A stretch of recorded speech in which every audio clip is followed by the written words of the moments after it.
সকালে ঘুম থেকে উঠে দেখলেন পা ফেলতে পাচ্ছেন না, পায়ের গোড়ালিতে ব্যথা। অনেকে বলতে পারে পায়ের গোড়ালিতে হাড় বেড়েছে। আসলেই কি তাই? আসুন আজকের ভিডিওতে আমরা এটা জেনে নিই। এই রোগটিকে আমরা বলি প্ল্যান্টার ফ্যাশাইটিস। আমাদের পায়ের গোড়ালিতে একটি পাতলা পর্দার মতো একটা জিনিস থাকে। এই পাতলা পর্দাটাতে যখন ইনফ্ল্যামেশন বা প্রদাহ হয় তখন এটা কিছুটা মোটা এবং শক্ত হয়ে যায়, যে কারণে পা ফেললেই সেটাতে ব্যথা অনুভব হয়। একটা ভুল ধারণা রয়েছে যে পায়ের গোড়ালিতে যদি হাড় বেড়ে যায় তাহলেই পায়ের গোড়ালিতে ব্যথা হয়। এটা একেবারেই ঠিক নয়। আসলে এই হাড় বাড়া বা ক্যালকেনিয়াল স্পার এর সাথে এই প্ল্যান্টার ফ্যাশাইটিসের তেমন কোনো সম্পর্কই নেই। এর চিকিৎসা কি? প্রথমেই নরম জুতা ব্যবহার করতে হবে এবং খালি পায়ে হাঁটা যাবে না। আর প্রথম দিকে আমরা কিছু ব্যথানাশক ঔষধ দিয়ে থাকি এবং কিছু বরফের শেক, এটা প্রথম দিকে ভালো কাজ করে।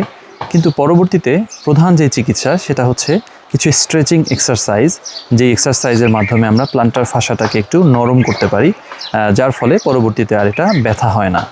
এছাড়াও কিছু আধুনিক চিকিৎসা এখন আছে, যেমন এক্সট্রা কর্পোরিয়াল শকওয়েভ থেরাপি। এটা এক ধরনের থেরাপি, এটা দিয়েও আমরা অনেক ভালো ফল পাচ্ছি। যেই সব ক্ষেত্রে এই ট্রিটমেন্টগুলো দিয়েও রোগী ভালো হচ্ছে না, তাদেরকে আমরা সাধারণত অনেক সময় পায়ের গোড়ালিতে কিছু ইনজেকশন দিয়ে থাকি। ইনজেকশনের মাধ্যমে চিকিৎসা করা যায়। এছাড়া খুব বিরল ক্ষেত্রে বা খুব রেয়ার কেসে আমাদের অপারেশন লাগে, সেক্ষেত্রে আমরা অনেক সময় প্ল্যান্টার ফাসাটাকে কেটে দেই। তো যদি প্রথম অবস্থাতেই আমরা এর চিকিৎসা নিশ্চিত করতে পারি তাহলে সাধারণত আমাদের এই অপারেশন পর্যন্ত যেতে হয় না। বেশিরভাগ ক্ষেত্রেই এই পেশেন্ট সুস্থ হওয়ার হার অলমোস্ট 100%। তো সবাই সুস্থ থাকুন, সাবধানে থাকুন। ধন্যবাদ সবাইকে।